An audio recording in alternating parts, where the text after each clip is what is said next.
Historia de la Constitución. Carta Magna, que es una forma de pacto político y social que constituye las normas que rigen a la sociedad de un país. La breve historia fue tomada del Museo Nacional de la Constitución. Empezamos con la Constitución de Cádiz, que es el antecedente histórico de nuestra Constitución, una Constitución española que hacía referencia a la monarquía. Nación, división de poderes, la definición de ciudadano, los derechos y la cuestión de hacer una nación española para todos los españoles nos demuestran lo básico de una constitución. Cuestiones todas que después serán retomadas por nuestros independentistas y que al final serán parte importante de sus propuestas como constituyentes. Al final son expresiones de libertad y soberanía que son importantes para todos los pueblos que buscan una independencia o que buscan constituirse de manera independiente. Bastante clara en la Constitución de Apatzingán y reflejada en sus artículos. Añadir a esto la idea de los ciudadanos, el pueblo e incluso la democracia, que son cuestiones que tratarán mucho en asentarse, puesto la monarquía incluso reinará primero al constituirse como imperio. Esta convulsión dará paso al proceso de la Constitución del 1824, donde tal vez lo más destacable de decir sea el hecho de que México es independiente de cualquier otra nación, pues al final las convulsiones ni siquiera permitieron que los presidentes duraran mucho en sus cargos.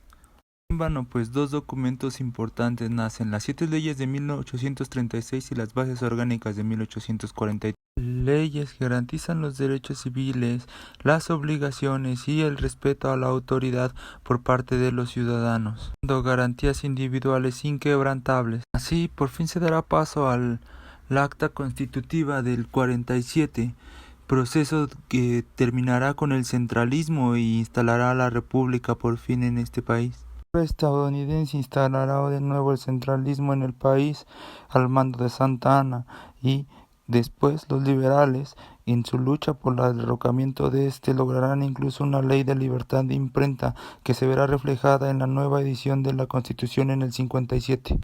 Esto no será suficiente para detener al clero y los centralistas, que incluso llegarán a provocar guerras intestinas dentro del país para oponerse a los liberales, que, con el gobierno de Benito Juárez, lograrán estos al fin imponerse sobre los otros.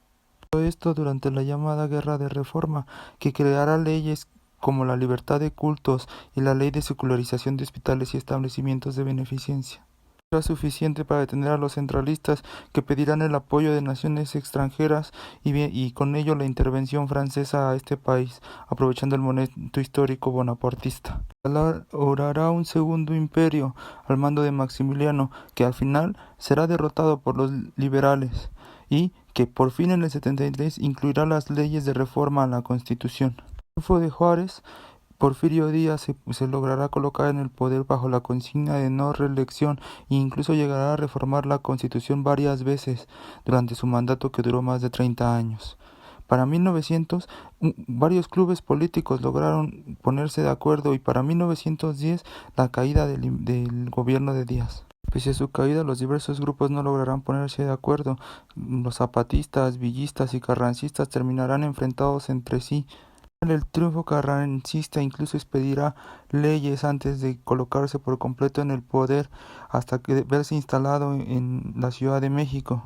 De institucionalización de la revolución, por fin Carranza toma Querétaro y con ello convoca a las elecciones para los nuevos diputados. De una nueva Cámara Constituyente, por fin es redactada una nueva Constitución en 1917 basada en la anterior.